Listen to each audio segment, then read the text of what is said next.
어머니, 어머니.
Hello,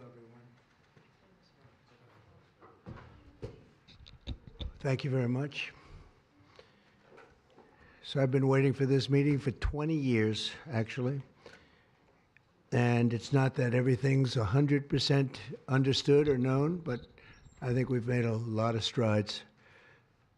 Wish it was done a long time ago. Today, we're delighted to be joined by America's top medical and public health professionals as we announce historic steps to confront the crisis of autism. Horrible, horrible crisis. I want to thank the man who brought this issue to the forefront of American politics along with me. And we actually met in my office, is it like 20 years ago, Bobby? It's probably 20 years ago in New York. I was a developer, as you probably heard, and I always had very strong feelings about autism and how it happened and where it came from. And he and I don't know, the word got out, and I wouldn't say that people were very understanding of where we were, but it's turning out that we understood a lot more than a lot of people who studied it, we think. And I say we think because I don't think they were really letting the public know what they knew. Thanks as well to the director of the National Institute of Health, Dr. Jay Bhattacharya, FDA Commissioner, Dr. Marty McCary. These are great people. Administrator of the Centers for Medicine and Medicaid Services, Dr. Mehmet Oz, and Acting Assistant Secretary of HHS, Dr. Dorothy Fink. So thank you all. Thank you, Dorothy, very much. The meteoric rise in autism is among the most alarming public health developments in history. There's never been anything like this. Just a few decades ago, 1 in 10,000 children had autism. So that's not a long time. And I've always heard, they say a few, but I think it's a lot less time than that. It used to be 1 in 20,000, then 1 in 10,000. And I would say that's probably 18 years ago. And now it's 1 in 31, but in some areas it's much worse than that, if you can believe it, 1 in 31. And I gave numbers yesterday. For boys, it's 1 in 12. I was told that's in California where they have for some reason, a more severe problem. But whether it's 1 in 12 or 1 in 31, can you imagine? That's down from 1 in 20,000, then 1 in 10,000. And now we're at the level of 1 in 12 in some cases for boys. 1 in 31 overall. So since 2000, autism rates have surged by much more than 400%. Instead of attacking those who ask questions, everyone should be grateful for those who are trying to get the answers to this complex situation. And the first day all of these great doctors behind me were there, I told them this is what we have to find out. Because when you go from 20,000 to 10,000, and then you go to 12, there's something artificial. They're taking something. And by the way, I think I can say that there are certain groups of people that don't take vaccines and don't take any pills that have no autism. That have no autism. Does that tell you something? That's currently, is that a correct statement, by the way? There are some studies that suggest that, with the Amish, for example. The Amish, yeah, virtually. I heard none. See, Bobby wants to be very careful with what he says, and he should, but I'm not so careful with what I say. But you have certain groups. The Amish, as an example, they have essentially no autism. First, effective immediately, the FDA will be notifying physicians that the use of let's see how we say that. Acetaminophen. Is that okay? Which is basically commonly known as Tylenol during pregnancy, can be associated with a very increased risk of autism. So taking Tylenol is not good. All right, I'll say it. It's not good. For this reason, they are strongly recommending that women limit Tylenol use during pregnancy unless medically necessary. That's For instance, in cases of extremely high fever, that you feel you can't tough it out, you can't do it. I guess there's that. It's a small number of cases, I think. But if you can't tough it out, if you can't do it, that's what you're going to have to do. You'll take a Tylenol, but it'll be very sparingly. It can be something that's very dangerous to the woman's health. In other words, a fever that's very, very dangerous, and ideally a doctor's decision, because I think you shouldn't take it. And you shouldn't take it during the entire pregnancy. They may tell you that toward the end of the pregnancy, you shouldn't take it during the entire. And you shouldn't give the child a Tylenol every time he's born and he goes and has a shot. You shouldn't give a Tylenol to that child. All pregnant women should talk to their doctors for more information about limiting the use of this medication while pregnant. So ideally, you don't take it at all. But if you can't tough it out, or if there's a problem, you're going to end up doing it. The other thing that I can tell you that I'll say that they will maybe say at a little bit later date, but I think when you go for the shot, you do it over a 5-time period. Take it over 5 times or 4 times, but you take it in smaller doses and you spread it out over a period of years. And they pump so much stuff into those beautiful little babies. It's a disgrace. I don't see it. I think it's very bad. They're pumping, it looks like they're pumping into a horse. You have a little fragile child, and you get a vat of 80 different vaccines, I guess, 80 different blends, and they pump it in.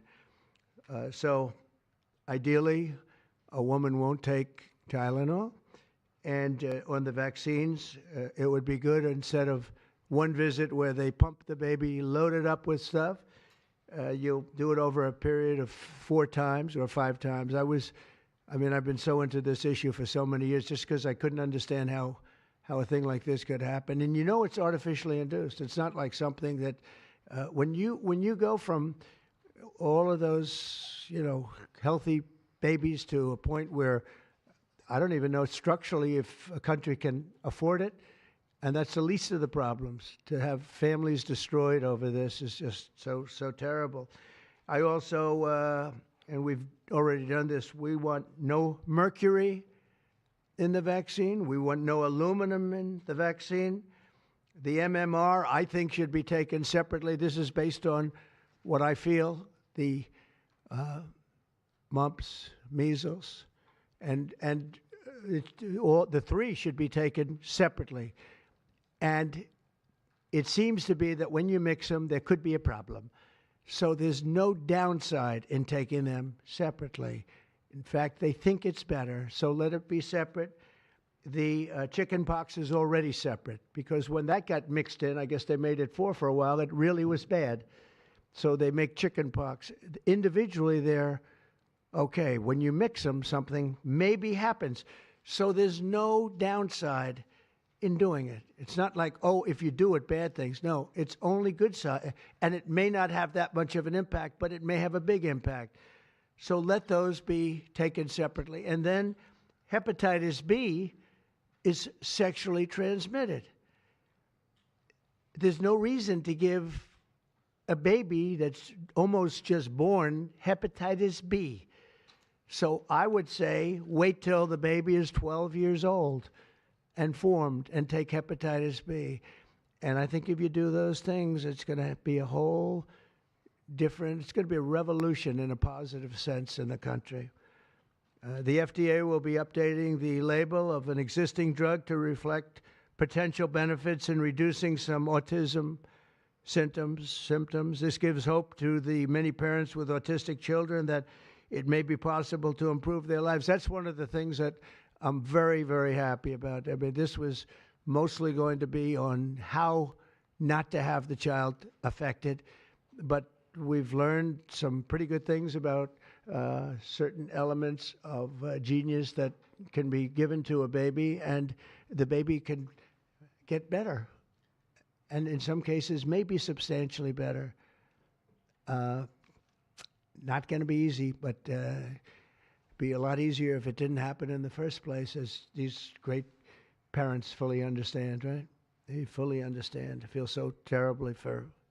I have so many friends with autistic children. It's a tough situation. Finally, to help reach the ultimate goal of ending the autism fever, the NIH will be announcing 13 major grant awards from the Autism Data Science Initiatives. And to be honest with you, to me, that's the least important. It's not even a money thing at this point. There's so much money, but they have to do, and they have to move quickly. When the alternative is that nothing bad can happen, let's do it now. I was just saying to Bobby and the group, let's do it now. Nothing bad can happen. It can only good happen. But with Tylenol, don't take it. Don't take it. And if you can't live, if your fever is so bad, you have to take one because there's no alternative to that. Sadly, first question, what can you take instead? It's actually, there's not an alternative to that. And as you know, other of the medicines are absolutely proven bad. I mean, they've been proven bad with the aspirins and the Advils and others, right? And they've been proven bad. So I'd like to ask Bobby to get up to the podium and say a few words, and then Dr. Bhattacharya and Dr. McCary, Dr. Oz, Dr. Fink, followed by two incredible mothers that have experienced firsthand what this country is going through, what parts of the world are going through. And I will say there are parts of the world that don't take Tylenol. I mean, there's a rumor, and I don't know if it's so or not, that Cuba, they don't have Tylenol because they don't have the money for Tylenol, and they have virtually no autism, okay? Tell me about that one. And there are other parts of the world where they don't have Tylenol, where they don't have autism. That tells you a lot. And I want to say it right now. And, you know, the way I look at it, don't take it. Don't take it. There's no downside in not taking it. So I'd like to ask Bobby to come up and say a few words. I hope I didn't ruin his day, but that's the way I feel. I've been very strong on this subject for a long time. You know, life is common sense, too. And there's a lot of common sense in this, and I wish things like this were brought up, and this group has worked so hard on it, but I'd like to be a little bit more, a little speedier in the process of a recommendation, because there's no harm in going quicker. There's absolutely no harm. At worst, there's no harm. Thank you very much. Bobby, please. Thank you, Mr. President.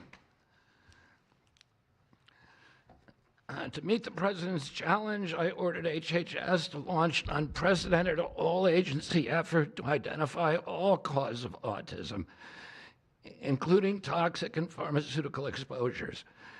At President Trump's urging, NIH, FDA, CDC, and CMS are turning over every stone to identify the etiology of the autism epidemic and how patients and parents can prevent and reverse this alarming trend.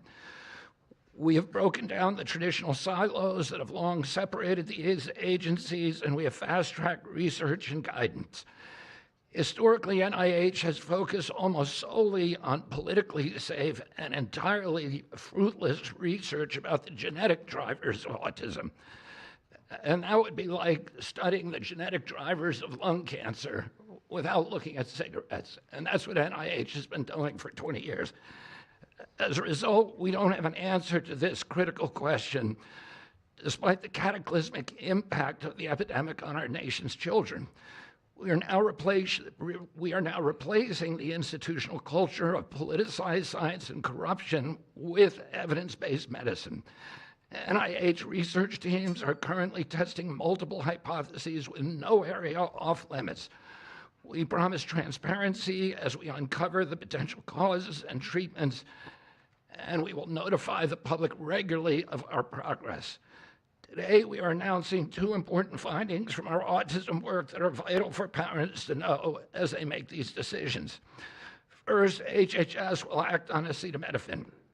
The FDA is responding to clinical and laboratory studies that suggest a potential association between acetaminophen use during pregnancy and adverse neurodevelopmental outcomes, including later diagnosis for ADHD and autism.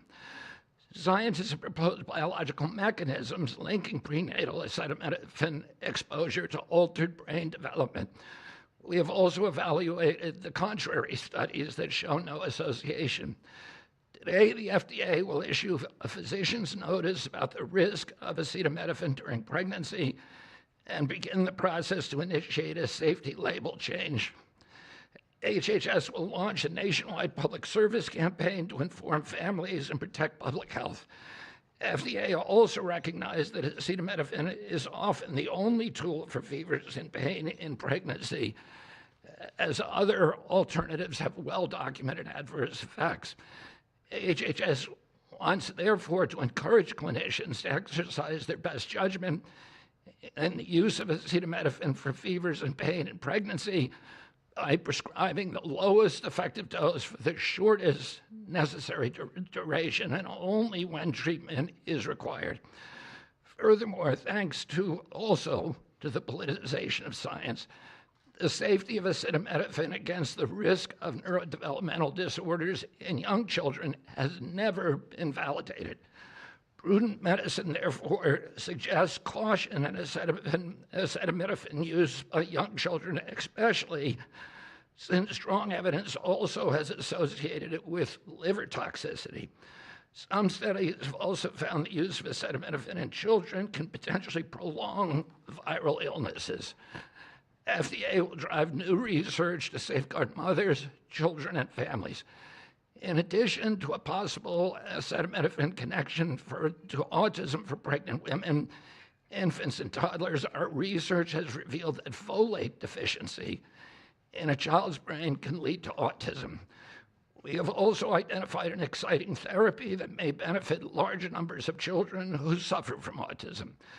Peer-reviewed literature has documented that up to 60% of folate-deficient children with ASD can have improved verbal communications if given leucovorin.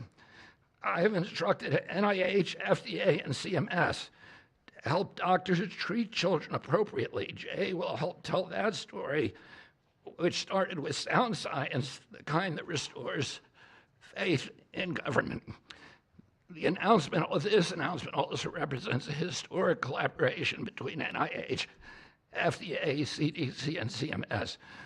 We expect this to be the first of many announcements over the coming years that deliver actionable information to parents on underlying cause of autism and the potential paths for prevention and reversal. Finally, autism is a complex disorder with multifactorial etiology. We are continuing to investigate a multiplicity of potential causes with no areas of taboo. One area that we are closely examining, as the President mentioned, is vaccines. Some 40 to 70% of mothers who have children with autism believe that their child was injured by a vaccine. President Trump believes that we should be listening to these mothers instead of gaslighting and marginalizing them like prior administrations. Some of our friends like to say that we should believe all women. Some of these same people have been silencing and demonizing these mothers for 3 decades because research on the potential link between autism and vaccines has been actively suppressed in the past. It will take time for an honest look at this topic by scientists. But I want to reassure the people in the autism community that we will be uncompromising and relentless in our search for answers. We will perform the studies that should have been performed 25 years ago. Whatever the answer is, we will tell you what we find. We are researching this issue to all 3 agencies. Jay will discuss one of our research initiatives at NIH. This model of unleashing unbiased, depoliticized, gold standard scientific research and academic freedom to deliver actionable information to prevent and reverse disease will be a model for the framework to deliver similar results for many other chronic conditions that plague Americans. Jay? Thank you, Secretary Kennedy, and thank you, President Trump. Thank you very much. I'm proud to announce today that the NIH has launched the Autism Data Science Initiative to turbocharge autism research, devoting an additional $50 million to the cause of studying autism. Nearly 250 research teams from across the country applied, sent in their applications, and were peer-reviewed by the NIH review panels. The NIH peer reviewers chose the 13 best projects focused on root causes and therapies, with replication and validation studies to guarantee gold standard science. The studies feature a new kind of science called exposomics, where scientists consider environmental and medical factors, nutrition, events during pregnancy, in combination with biology and genetics to answer vital questions about autism. Science like this, conducted in partnership with families and physicians, is the best way to arrest and reverse the autism epidemic.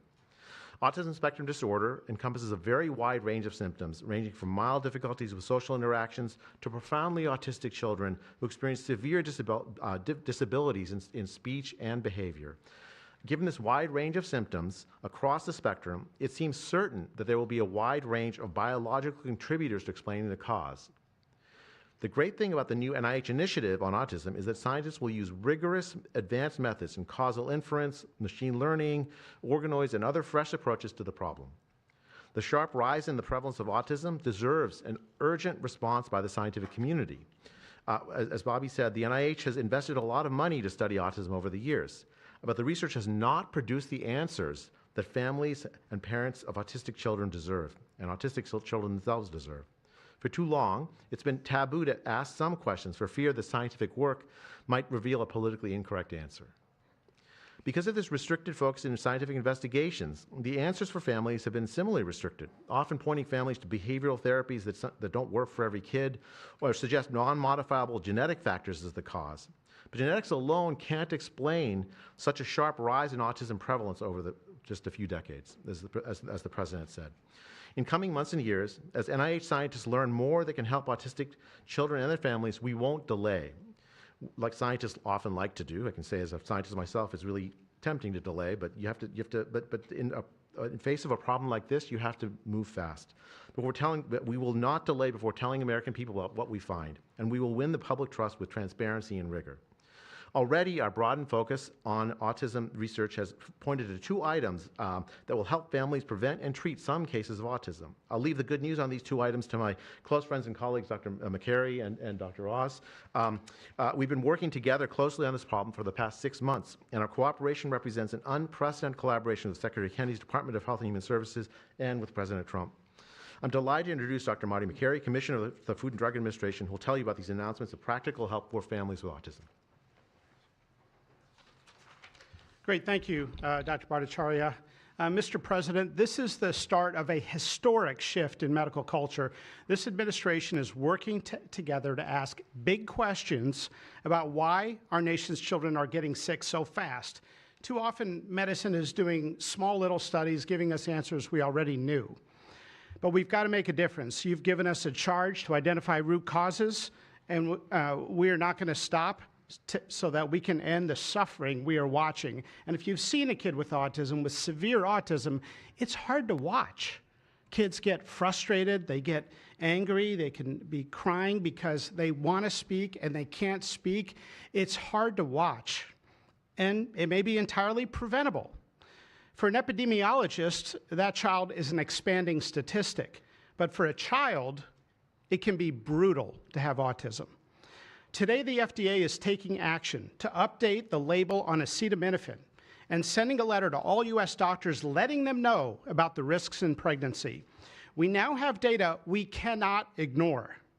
There's a very large study, the Boston Birth Cohort, with researchers that have, from Johns Hopkins, my former institution, and Boston University, found quote-unquote consistent associations between acetaminophen in pregnancy and autism. And the Nurses' Health Study, with researchers from Yale, Columbia, and Harvard looking at 9,000 kids, found that acetaminophen use in pregnancy was associated with neurodevelopmental disorders. And 4 weeks ago, a Mount Sinai Harvard study reviewed all the existing literature and found the overwhelming body of evidence points to an association. Sure, you'll be able to find a study to the contrary. That's how science works. But to quote the dean of the Harvard School of Public Health, there is a causal relationship between prenatal acetaminophen use and neurodevelopmental disorders of ADHD and autism spectrum disorder. We cannot wait any longer. And honestly, there's been this perfunctory, reactionary, mindless practice in medicine. I learned it in medical school and residency. Just treat all fevers, low-grade fevers, treat them with acetaminophen. Why? What are we doing? A study out of Hopkins actually showed that treating a fever can prolong the duration of illness in a young kid. Maybe that's because a fever is a body's natural way of ridding an infection. When my wife was pregnant and delivered our son a few months ago, they pushed her to take acetaminophen for a low-grade fever. She said no, and then they looked to me and I said, absolutely no. I'm also here to announce good news. Today, the FDA is filing a Federal Register notice to change the label on an exciting treatment called prescription leucovorin so that it can be available to children with autism. You know, autism may also be due to an autoimmune reaction to a folate receptor on the brain, not allowing that important vitamin to get into the brain cells. It's a fairly established, mature pathway. Again, we have a duty to let doctors and the public know we are going to change the label to make it available. Hundreds of thousands of kids, in my opinion, will benefit. One study found that with kids with autism and chronic folate deficiency, 2/3 of kids with autism symptoms had improvement, and some marked improvement. Mr. President, you told us to do what's medically right, to go bold, and not worry about the corporations and the lobbyists. So that's what we're here doing today. Thank you, Mr. President. Good, thank you. Thanks, Marty. I think you all appreciate the passion in the President's voice. We've been hearing that since the inauguration. In fact, even before the inauguration, the President was upset about what he spoke to today. And so together with Secretary Kennedy, who's made it his life's work to address some of these challenges with autism, they challenged us. In fact, they were harsher than that. They wanted no silos to break down what the NIH would do, what the FDA would do, what CMS would do. They insisted that the physician leaders bust through the clutter because their agencies had the power if we didn't do what every other prior administration had done, which is to let people function within their siloed environments. Because of that, in historic fashion and a very accelerated manner, we have a response today to the autism crisis. It is the first of several chapters, but this is breaking news. You've heard some of it. The response to the autism crisis is going to continue to come to you under Secretary Kennedy's leadership, and the President wouldn't have it any other way, as you've heard. The FDA, based on NIH research, is approving prescription leucovorin for treatment of autistic children. Now, if you're following the script, there should be two questions that you have, two questions that should come to your mind. The first is, how will patients and parents get access to the treatment? I'll tell you how. Over half of American children are covered by Medicaid and CHIP, government health insurance, over half. Therefore, because they're covered in Medicaid and CHIP, upon this label change by Marty, state Medicaid programs in partnership with CMS will cover prescription leucovorin around the country. It's yours, but you have to go to a doctor to get a prescription because they know your child, they know you, and they know the medication. States will also have tools to monitor its use and ensure appropriate utilization. That's important for a bunch of reasons because we want the right kids getting the right prescription medications. We believe private insurance companies will rapidly follow our lead if they have not already done so. And again, to make sure that this is safe and effective treatment, you need a physician to prescribe the medication because it's on prescription. Second big question, how are we going to collect clinical data to answer the big questions that the President is asking and the Secretary insists that we offer? CMS is also issuing guidance to convene states and existing research networks to support NIH and FDA in their research efforts of prescription leucovorin, while also maintaining the privacy of all patients, all health information of our beneficiaries. Collecting real-world data, which is what many of you have been asking us to do in the community, is fast, it is life-saving, and we'll get answers based on what happens over the next few months with this approach. The aggressive approach, and it is aggressive, demanded by the President and by the Secretary, have already identified risk factors and opened the door for the first FDA-recognized treatment pathway for autism. It is the first of its kind, and it wouldn't have happened without the leadership of the President and the Secretary. The fivefold increased prevalence of autism over the past 25 years demands a rapid response. The average clinician, researcher, we spoke to many, thought it would take 5 years to get this data.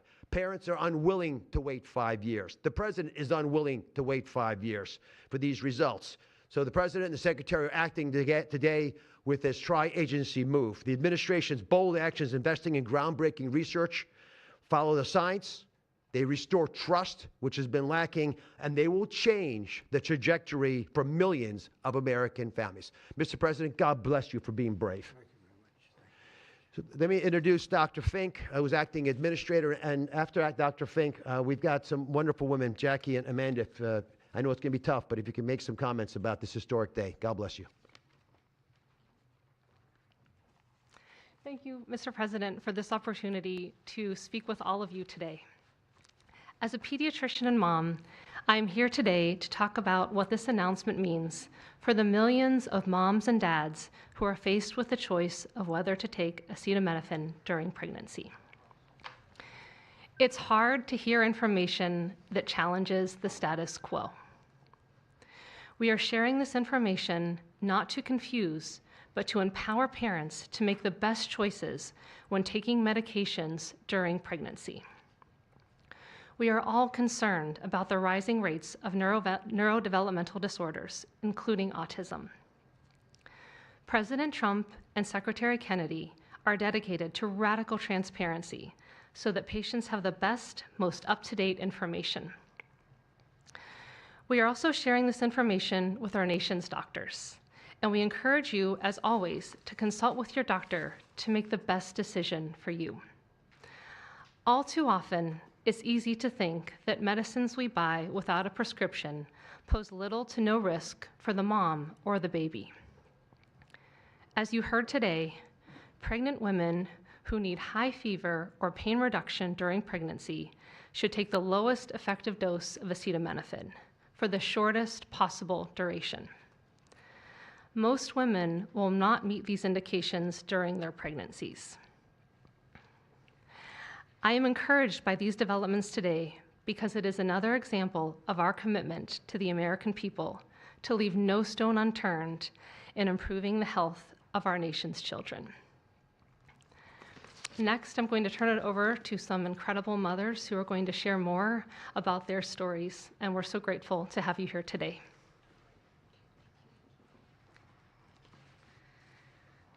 Thank you. Thank you, Mr. President and team, for all your work. This is an historic day, and I'm thankful to be here. I have a son who's 5 who is profoundly autistic, and you've probably heard if you've met one autistic child, you've met one autistic child. It's a spectrum, which I don't think the spectrum is helpful, but that's another conversation. He is an amazing little boy, a blessing from God. He's marvelous. He can count to 1,000. He knows all of his letters and the sounds they make and a word for each one. But he also has a lot of obstacles. He is nonverbal. He can say those numbers and letters, but there's no communication. Unless you've lived with profound autism, you have no idea. You have no idea. He, like you said, he will get frustrated because he can't speak. It's not even that he can't speak. Sometimes he just doesn't understand what I'm saying. He understands the word no, but he doesn't understand the why behind the no. And that's a huge part of discipline. That's the discipline. So it's very hard to discipline a child with autism so you have these behaviors. And it's a very hopeless feeling. It's very isolating being a parent with a profound autistic child. Even just taking them over to your friend's house is something we just don't do because, again, they're going to be met with no, no, no, and no understanding of why. And then there's a meltdown. And then you're in a situation where you're just helpless and you're just trying to protect your kid. So it's just better not to do it. You learn your limits, and it's been really hard. This is amazing that we're here today. And no one has been able to point to anything to say this is what caused it. And you can't point to that and say it didn't cause it. I have no idea. I am completely open, not blaming anything, but I'm open to the discussion and the fact that there's work being done to find answers. I'm very grateful. I was already excited to vote for Mr. Trump anyway, Mr. President. But when we got word of RFK doing his work, I was ecstatic. I could not wait for this work to be done, that somebody would try to find us some answers. I'm just very grateful. I pray for my son every day, and hope that he can get the help that he needs. And just thank you. Thank you. Thank you very much. Thank you, Donna. You take care of yourself. Thank you.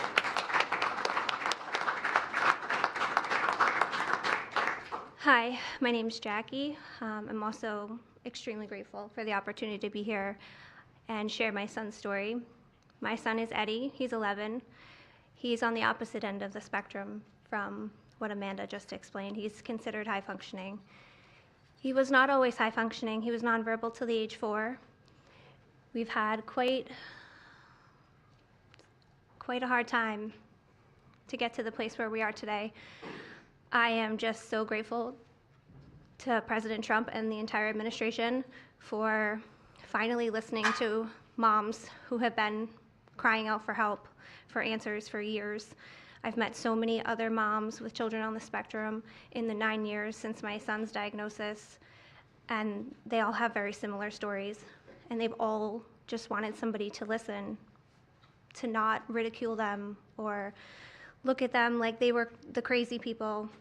It's hard when you don't have doctors that take the time to really listen and find out when the change happened and what change happened.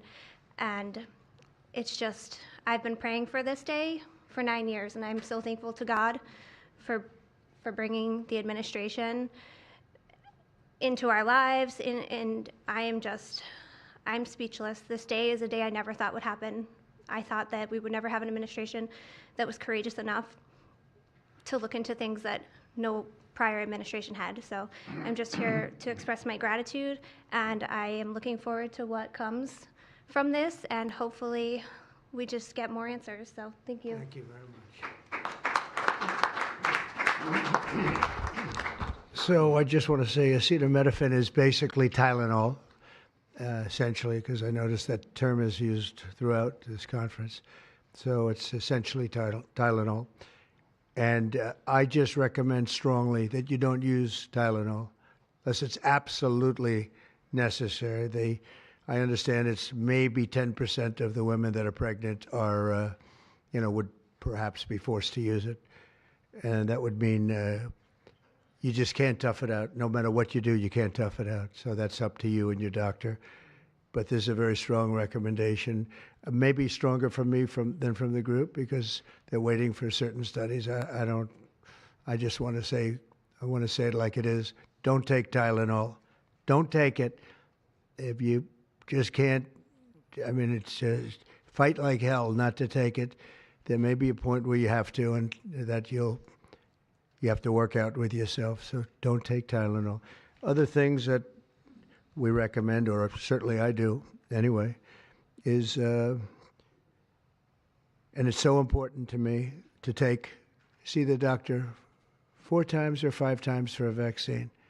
Don't let them pump your baby up with the largest pile of stuff you've ever seen in your life going into the delicate little body of a baby. Even if it's 2 years, 3 years, 4 years, you just break it up into, I would say 5, but let's say 4 visits to the doctor instead of 1. And certain things I think you should do. We've already taken out and are in the process of taking out mercury and aluminum now. You know what mercury is. You know what aluminum is. Who the hell wants that pumped into a body? And there were rumors about both of them for a long time. But we're having them taken out. We're having them taken out of the vaccines. Hepatitis B, again, that's sexually transmitted. And we think you should wait. I think you should wait till 12. I'm making these statements from me. I'm not making them from these doctors, because when they talk about, different results, different studies, I talk about a lot of common sense. And they have that too. They have that too, a lot. But I recommend the hepatitis B. Take it at 12. Sexually transmitted. You don't have to give it to the baby when the baby's 2 years old. And there are a lot of theories on that, but not when they're 12. Doesn't seem to be a problem at all. The MMR and the chickenpox. Chickenpox has already been broken out. It's a singular shot. But the MMR is not. And I've heard for years that there's a problem with it. But they say that there's no problem if you do each shot separately, not put together. So an MMR, go out and do it separately. Don't take Tylenol. Don't give Tylenol to the baby after the baby's born. Every time the baby gets a shot, the baby gets a shot. They say, here, take a cup of Tylenol. I've heard that for years. Take Tylenol. Don't take Tylenol. Don't have your baby take Tylenol. Now, Tylenol is fine for people that aren't pregnant, that aren't in the situation that we're talking about. One very specific situation. If you're pregnant, don't take Tylenol.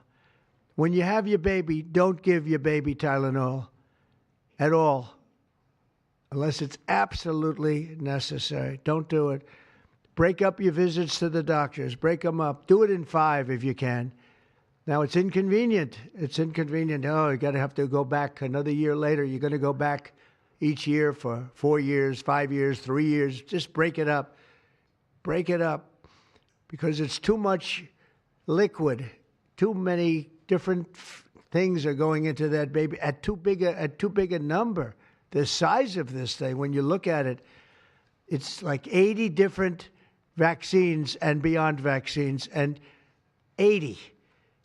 Then you give that to a little kid. I mean, I can tell you that I had a woman who worked for me, a beautiful, wonderful woman, worked in Trump Tower, and she had the most perfect child.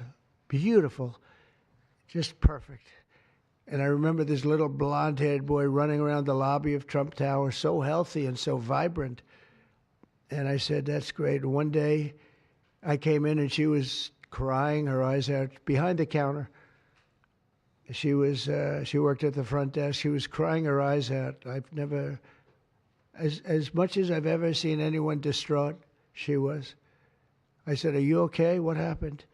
My boy, I've lost my boy. What does that mean, your boy? My boy, you know him, sir. You've seen him grow up. He was so beautiful. And I took him for a vaccine, sir. And he developed this unbelievable, I think she said 107, 108. You know, it goes well beyond when this happens. It goes up to 106, 107, 108. You know, we hear 105 and you're in trouble, but it just goes up to a level that you never hear about, but it goes up very high. And it's fried. They get fried. She said, I took him, he developed an unbelievable temperature. And I've lost him, sir. He's gone. And then I saw the boy. It was so tragic to see. That was the following day. That was the following day after the vaccine. And I've seen it 2 other times, and I think 3 other times, but 2 other times, where they go to the doctor and they get the vaccine, they get the shot. The kid is, badly hurt. Let's be nice, badly hurt. And just do it. Break it up into 5, break it up into 4, break it up into 3 if you have to, but go to the doctor 4 times instead of once, or 5 times instead of once. And for some reason, they insist that you put it all into the body, and maybe that's the drug companies that make more money that way. Maybe it's the doctors because they don't want to be, doing this so much. Maybe it's the doctors. They get maybe more money. Who the hell knows what it is? Don't do it.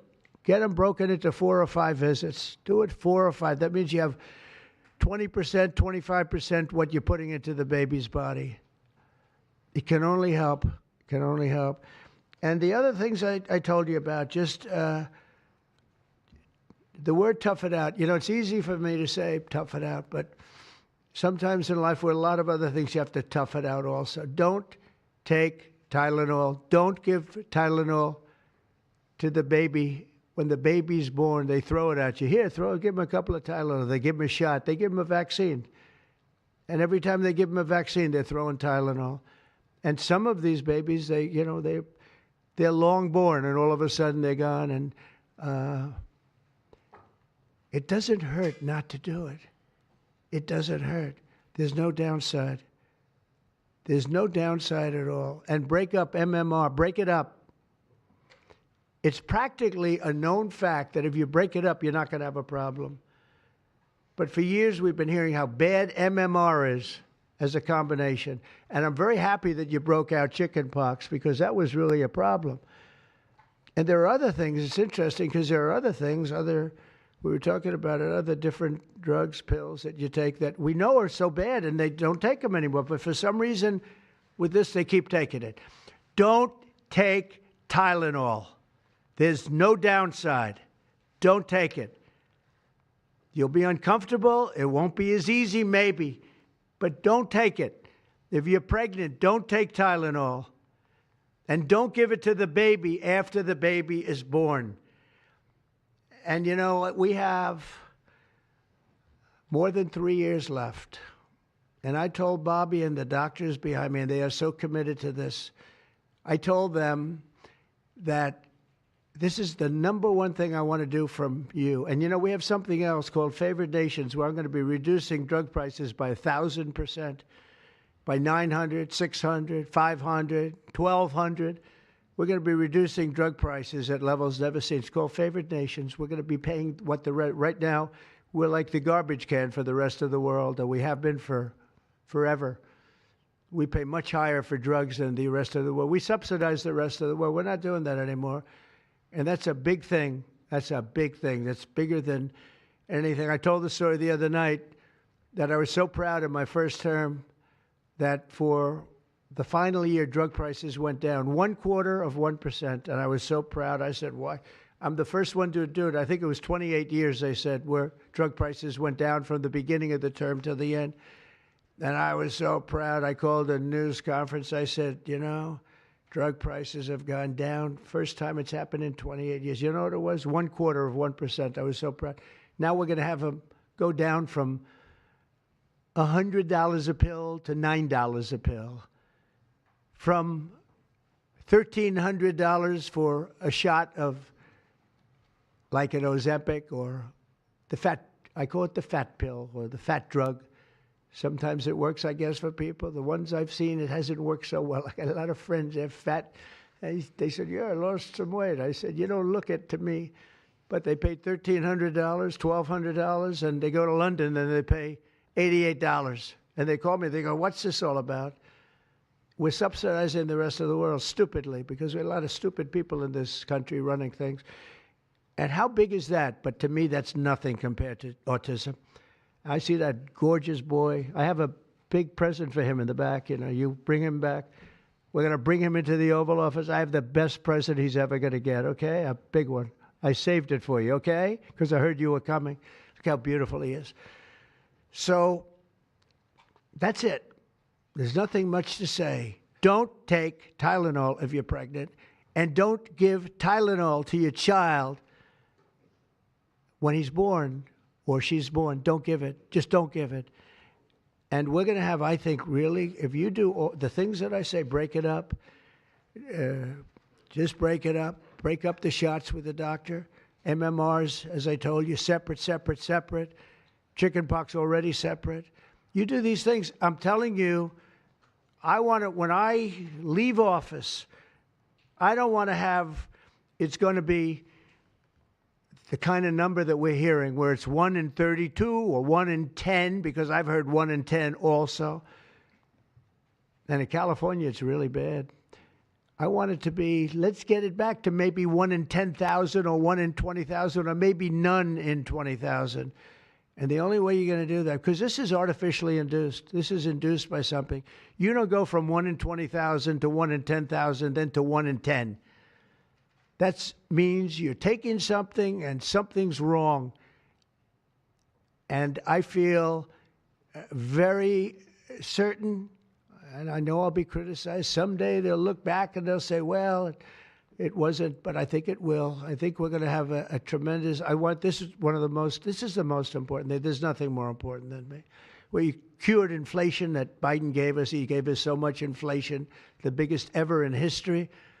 We got inflation done. We brought prices down. We gave you the largest tax cuts, all that stuff. It doesn't mean a thing compared to what we're doing today. This means everything. So we're going to save a lot of children from a tough life, really tough life. We're going to save a lot of parents from a tough life. Okay, how about a few questions? Let's just make it on this subject. This is so beyond as a subject that I'd rather not talk about, some nonsense on the economy. And I will say this, The economy is unbelievable. The stock market just hit another record high and all that stuff. This means more to me. Yeah, please. Mr. President, I have one on your announcement, one on vaccines that's also related. Yes. Why do you think we haven't heard more previously about the tie to autism and acetaminophen? Nobody knows. I don't know. Not only that, when you say it, you get attacked.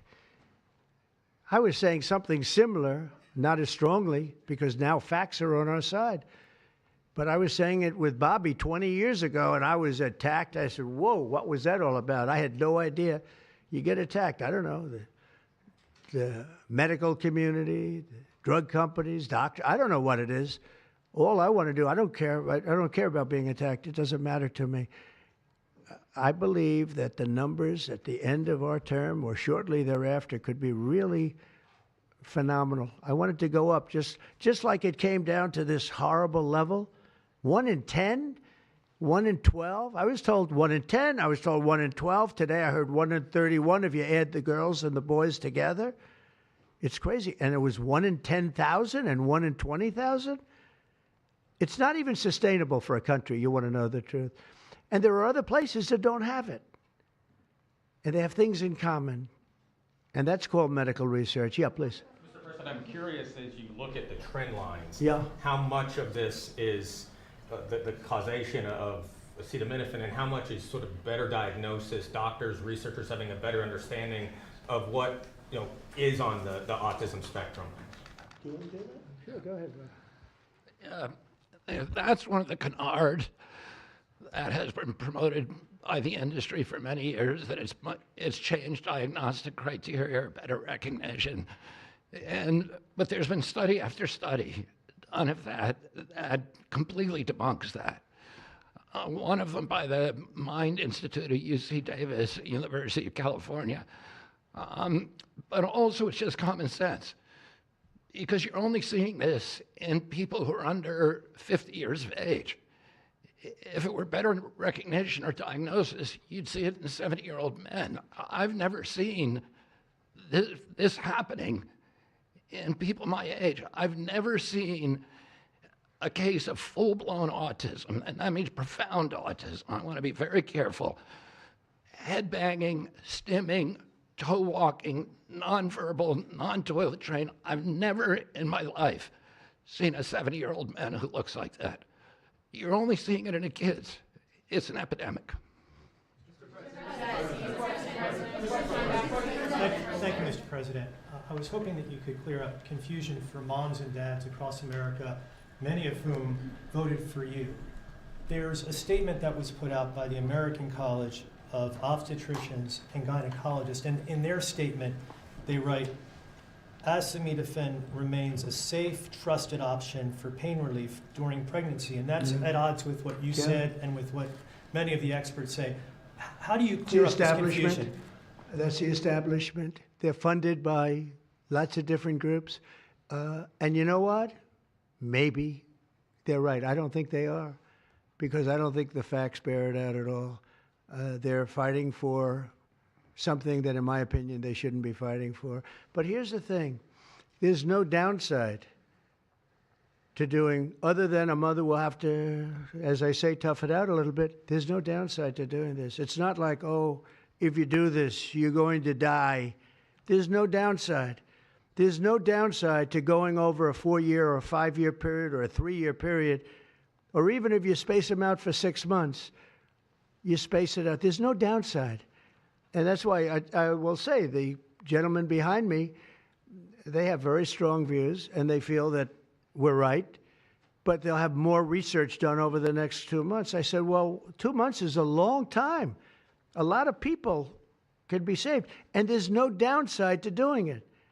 Everything I said, there's no downside to doing it. It can only be good.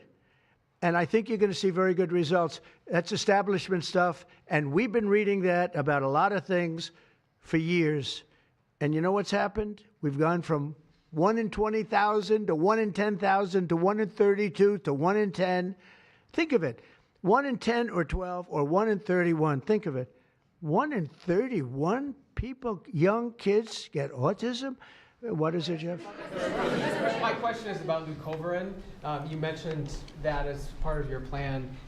That is also a chemotherapy treatment. Have you been in touch with the drug companies to Why don't increase I have the production doctor about answer that? that? And I'm going to throw in my follow-up at the same time. Dr. Oz mentioned that this will be available with CHIP, children who are on CHIP.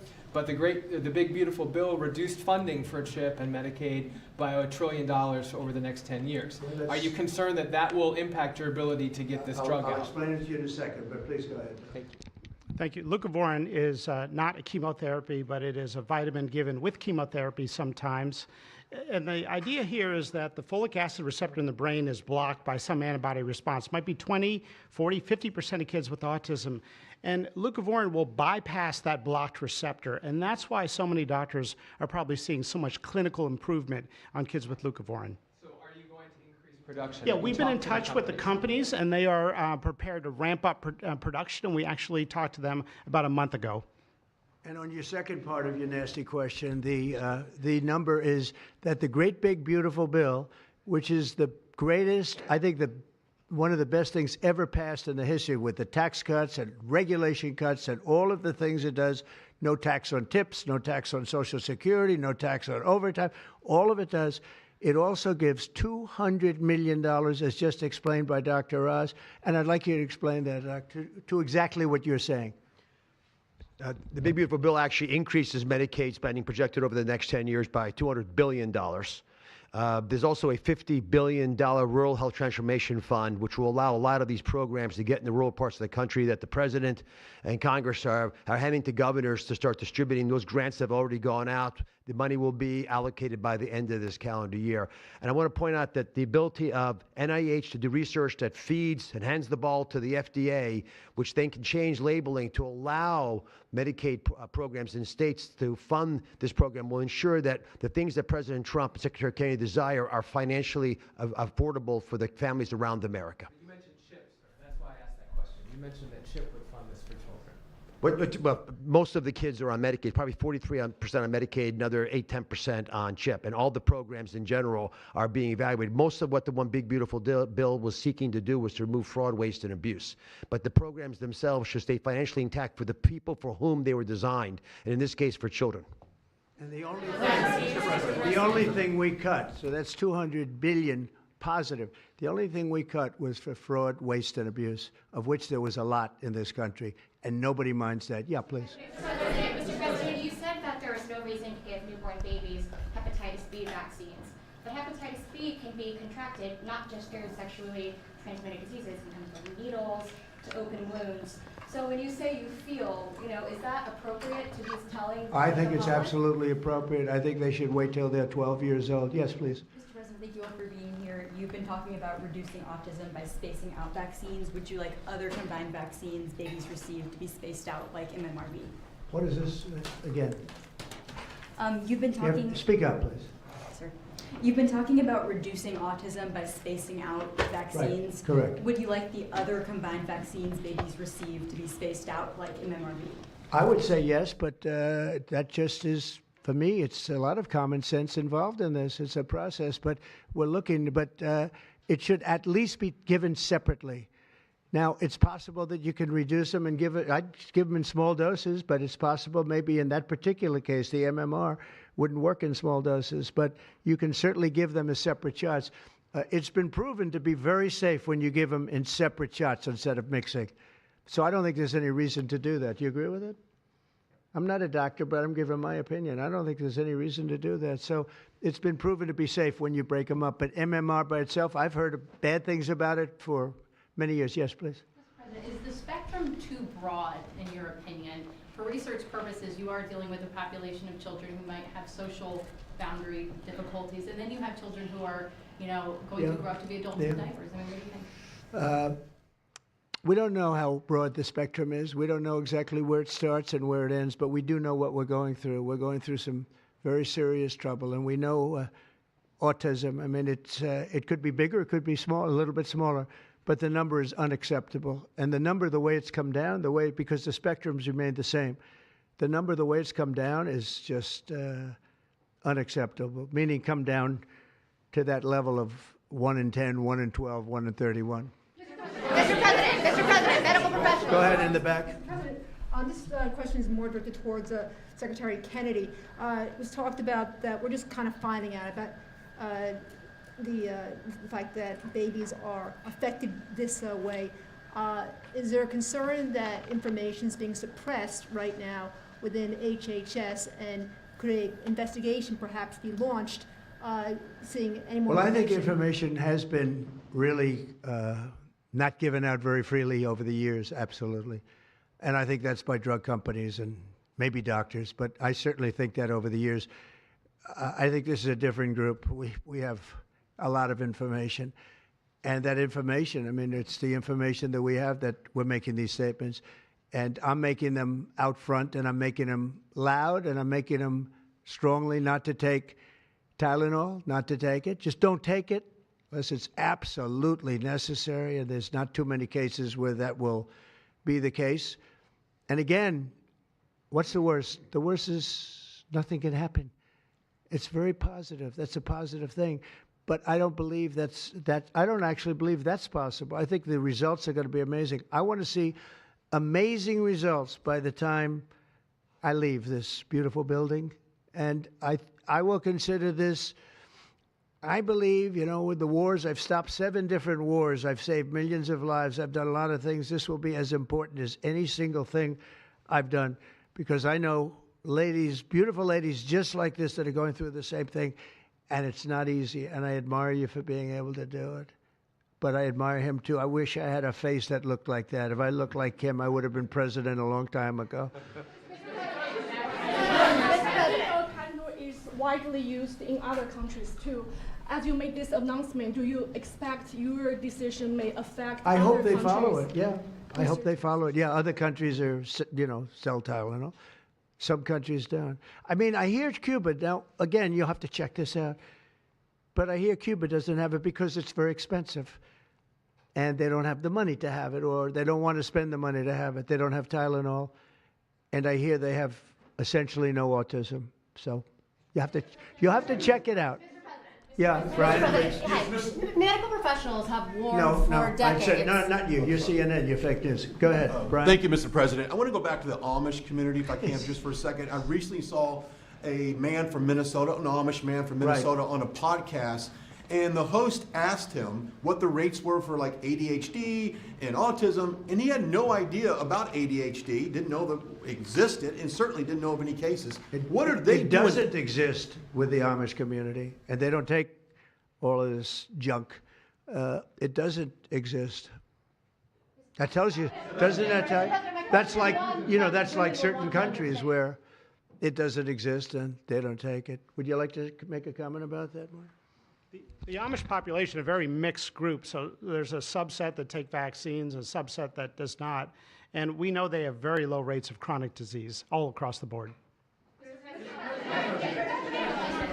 Please. Thank you, Mr. President. Should the establishment media show at least some openness to, trying to figure out what the causes of autism are? I wish they would, yeah. And why are they so closed-minded? Well, look, it's not only the media, in all fairness, it's some people. When you talk about vaccines, they go crazy. And, I'm a big supporter of vaccines. I got a certain vaccine approved in 9 months that would have taken from 5 to 12 years. I'm very proud of it. A lot of people think it was one of the greatest things I've done, and some people think, mostly Republicans, actually. I'll tell you, the Democrats think it was, they think Operation Warp Speed was one of the greatest things any president has done, any president. It's, we're very proud of what happened. We got hit with something that came from a place that shouldn't have happened, but it did happen. Those things take place, and you're very unpleasantly surprised. But no, I'm a big believer in vaccines. The polio vaccine, big believer in vaccines. I know Bobby and you guys have it out a little bit, but he's a believer in vaccines too. But I've seen how great vaccines can be, how incredible they can be. So I'm a believer. Yeah. Yeah, please. Your comments made about MMR and hepatitis B, I know you said those were your suggestions, but have you spoken with Secretary Kennedy about actually making those changes? I have, yeah, I have. I've spoken to all the doctors about it, and doctors that are not here right now. I've spoken to many doctors about everything we're talking about. And, you know, the Tylenol has started to be spoken of over the last period of time, but we've been doing the research. A lot of what they've been speaking about comes from right here by research done by these people. And I just say it again, don't take Tylenol. Don't take it. And don't give it to your child after your child is born. And do all those other things, little things, just spread out your visits, et cetera, on the vaccine. And I want to thank everybody. This is a very important day. Thank you very much.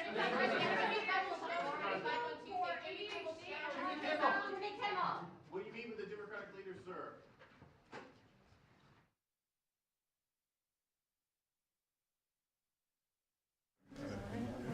He's not going to answer my